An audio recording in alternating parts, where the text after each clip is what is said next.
पूरे हिंदुस्तान में सिर्फ एक वाहिद ऐसा स्टेट है, 28 स्टेट 8 यूनियन टेरिटरीज में, जहां एक मुसलमान चीफ मिनिस्टर बनते हैं। पहले उमर साहब से भी कही थी कि उमर साहब अपने 50 एमएलए 2 एमपीज के साथ क्या करने वाले। फारूक साहब की ये जिम्मेदारी थी कि वो ही would reach out to Chandrababu Naidu, वो नीतीश कुमार से बात करे। वो नीतीश कुमार के साथ उनके सियासी रिलेशन है, उनकी पार्टी के साथ उनकी वाबस्तगी रही है। फारूक साहब को आज एक बहुत बड़ा रोल अपनाने की। फारूक साहब खुदारा ये बताए कि मुसलमानों की दिफा के लिए वो क्या करने वाले। जो उमर साहब ने मीटिंग की उसमें एक ऐसी पार्टी भी थी जिसने 370 को तोड़ने के लिए वोट। उमर साहब, फारूक साहब मुझे ये बताए कि वो वक्फ के लिए क्या कर रहे हैं, क्या उन्होंने इसमें तजावीज की है, कौन से इकदाम उन्होंने उठाए, किस पार्टी से उन्होंने। एक बात बताए, आज ये हालत नहीं होती उनके चीफ मिनिस्टर की, आज ये हालत नहीं होती उनकी हुकूमत की अगर उन्होंने पीएचडी वालों से वफा की होती, कश्मीरी कौम से वफा की होती। इसीलिए फारूक साहब ने 1 महीने पहले कहा कि स्टेटहुड वापस आने वाला है, मगर दिल्ली स्टेटहुड देने के मूड में नहीं है, वो इनसे सब कुछ छीनने के मूड में है। जिस तरह उन्होंने वक्फ बिल लाया और मुसलमानों के तमाम असासों के ऊपर डाका डालने की कोशिश की है, फारूक साहब एंड उमर साहब is right now having a very big responsibility. Farooq साहब पसे पर्दा बंद दरवाजों के पीछे उनसे मुज़ाकरात कर रहे हैं कि वो कहीं से स्टेटहुड लाना चाहते हैं जम्मू कश्मीर के लिए। 370 का सौदा बताया है कि आज नेशनल कॉन्फ्रेंस फारूक के जो इलेक्टेड मेंबर्स है और साथ में कांग्रेस वालों ने जो मीटिंग मुनक्कद की, कुछ एमएलएस को, 50 से ज्यादा एमएलएस को उन्होंने इसलिए जमा किया कि कुछ पोस्टिंग हुई है केएस ऑफिसर्स की। आपको मालूम है इस ज़मन में हमने बात की, इतनी जो इंपॉर्टेंट बिल थी वक्फ की, वक्फ तरमीमी बिल जो पास की गई लोकसभा में 232:288। आज मैंने आपको बारहा ये बात कही है कि जम्मू कश्मीर की एक खसूसी पोजीशन है। पूरे हिंदुस्तान में सिर्फ एक वाहिद ऐसा स्टेट है, 28 स्टेट 8 यूनियन टेरिटरीज में, जहां एक मुसलमान चीफ मिनिस्टर बनता है। हमने ये बात 2-3 दिन पहले उमर साहब से भी कही थी कि उमर साहब अपने 50 एमएलए 2 एमपीज के साथ क्या करने वाले हैं। फारूक साहब कई बार जम्मू कश्मीर के चीफ मिनिस्टर रह चुके हैं, फॉर्मर कैबिनेट मिनिस्टर रह चुके हैं सेंटर पे। फारूक साहब की जिम्मेदारी थी कि वो ही would reach out to Chandrababu Naidu, वो नीतीश कुमार से बात करे। वो नीतीश कुमार के साथ उनके सियासी रिलेशन है, उनकी पार्टी के साथ उनकी वाबस्तगी रही है। फारूक साहब को आज एक बहुत बड़ा रोल अपनाने की जरूरत थी।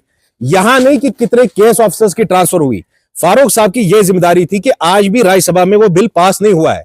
मुझे यहां की सरकार, जो जम्मू कश्मीर की सरकार है, फारूक अब्दुल्ला की पार्टी उस पर काबिज है। मुझे फारूक साहब खुदारा ये बताए कि मुसलमानों की दिफा के लिए वो क्या करने वाले हैं। आए दिन मैं पीडीपी से या फारूक अब्दुल्ला की पार्टी से ये चीज सुनता रहता हूं कि जम्मू कश्मीर एक मुस्लिम मेजॉरिटी रीजन है। आज जो उमर साहब ने मीटिंग की उसमें एक ऐसी पार्टी भी थी जिसने 370 को तोड़ने के लिए वोट दिया। उमर साहब पहले हमें यह बताए आम आदमी पार्टी उनके साथ अलायंस में क्या कर रही है। उमर साहब, फारूक साहब मुझे यह बताए कि वो वक्फ के लिए क्या कर रहे हैं, क्या उन्होंने इसमें तजावीज की है, कौन से इकदाम उन्होंने उठाए, किस पार्टी से उन्होंने बात की। They should have spoken to Jayant Chaudhary, they should have spoken to Chirag Paswan. उनको चंद्रबाबू नायडू पे प्रेशर डालने की जरूरत थी और वो खड़े बैठे तमाशा देख रहे हैं और यहां पे जम्मू कश्मीर में मीटिंग करके लोगों की आंखों में धूल झोंक रहे हैं। उमर साहब, फारूक साहब मुझे पहले यह बात बताएं कि पीएचडी को क्यों उन्होंने डिसॉल्व किया। आज जो बोल रहे हैं वो कि गवर्नर हमारे सारे इख्तियारात ले रहे हैं। आप सब कश्मीर की आवाम जानती होगी, हमने भी पीएचडी को फ्रॉम द आउटसाइड भी सपोर्टेड पीएचडी। मुझे फारूक साहब खुदारा एक बात बताए, आज ये हालत नहीं होती उनके चीफ मिनिस्टर की, आज ये हालत नहीं होती उनकी हुकूमत की अगर उन्होंने पीएचडी वालों से वफा की होती, कश्मीरी कौम से वफा की होती। आखिर में एक सवाल कांग्रेस पार्टी से पूछना चाहता हूं कि जब कांग्रेस पार्टी को पता है कि फारूक अब्दुल्ला पसे पर्दा बीजेपी के साथ मुज़ाकरात कर रहे हैं, इसीलिए फारूक साहब ने 1 महीने पहले कहा कि स्टेटहुड वापस आने वाला है, मगर दिल्ली स्टेटहुड देने के मूड में नहीं है, वो इनसे सब कुछ छीनने के मूड में है। जिस तरह उन्होंने वक्फ बिल लाया और मुसलमानों के तमाम असासों के ऊपर डाका डालने की कोशिश की है। फारूक साहब एंड उमर साहब is right now having a very big responsibility. Umar साहब जिस कुर्सी पे बैठे वो कोई छोटी कुर्सी नहीं है। मुसलमानों के पास आज 28 स्टेट 8 यूनियन टेरिटरी में से एक ही चीफ मिनिस्टर है। उमर साहब खुदारा मुझे बोले कि मुसलमानों के दिफा के लिए वो क्या करने वाले हैं। अल्लाह करता कि उस कुर्सी पे हमारे जैसे लोग बैठे होते। मैं भी देखता योगी आदित्यनाथ जो मुसलमानों के खिलाफ कर रहे हैं वो किस तरह कर पाते। मैं भी देखता वक्फ की तरमीमी बिल किस तरह बीजेपी और अमित शाह पेश करते। ये सवाल हमें फारूक अब्दुल्ला और महबूबा मुफ्ती से करना चाहिए। जो कश्मीरियों ने प्लेटफॉर्म बनाया था कश्मीर की दिफा के लिए, जिसका नाम people's alliance for Gupkar declaration था, उसको तोड़ने की क्या वजह थी? They need to come clean in front of people of Jammu and Kashmir. आपको मालूम है, जब हमें ये बात पता है तो राहुल गांधी को कैसे नहीं पता है। पिछले 1-2 महीने से फारूक साहब speaking to the top 2 in BJP. Top 2 in BJP कौन है? अमित शाह और नरेंद्र मोदी। जब फारूक साहब पसे पर्दा बंद दरवाजों के पीछे उनसे मुज़ाकरात कर रहे हैं कि वो कहीं से स्टेटहुड लाना चाहते हैं जम्मू कश्मीर के लिए 370 का सौदा करके, जब फारूक साहब ये सब चीजें कर रहे हैं तो एलजी कहां उनका लिहाज रखेगा?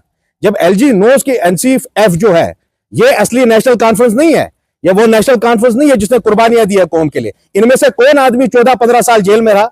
मरहूम गुलाम मोहम्मद शाह साहब 17 साल जेल में रहे माज़े राशुमारी के वक्त। मरहूम शेख जबार साहब गांधरबल के 15 साल जेल में रहे। फारूक साहब आज तक 1 महीने भी जेल में रहे कश्मीरियों के लिए। फारूक साहब is holding backdoor negotiations with BJP. I am asking Congress party, आप लोग खामोश क्यों हैं? आप शील्ड क्यों कर रहे हैं फारूक अब्दुल्ला का? कांग्रेस का यही काम रह गया है कि जो लोग बीजेपी के साथ अलायंस करते हैं, क्या फारूक साहब ने अटल बिहारी वाजपेयी के वक्त इससे अलायंस नहीं की थी बीजेपी से? वो दोबारा उसी ट्रैक पे चल रहे हैं। Congress should come clean to the people of Jammu and Kashmir. अगर राहुल गांधी चाहते हैं कि फिरका परस्त ताकतें जो है वो हारनी चाहिए, they should not shield Farooq Abdullah. What LG is doing, he is side stepping. LG साहब इस बात का फायदा उठा रहे क्योंकि उनको पता है फारूक अब्दुल्ला झुक गए हैं दिल्ली के सामने, इसीलिए एलजी साहब ये सारी चीजें कर रहे हैं।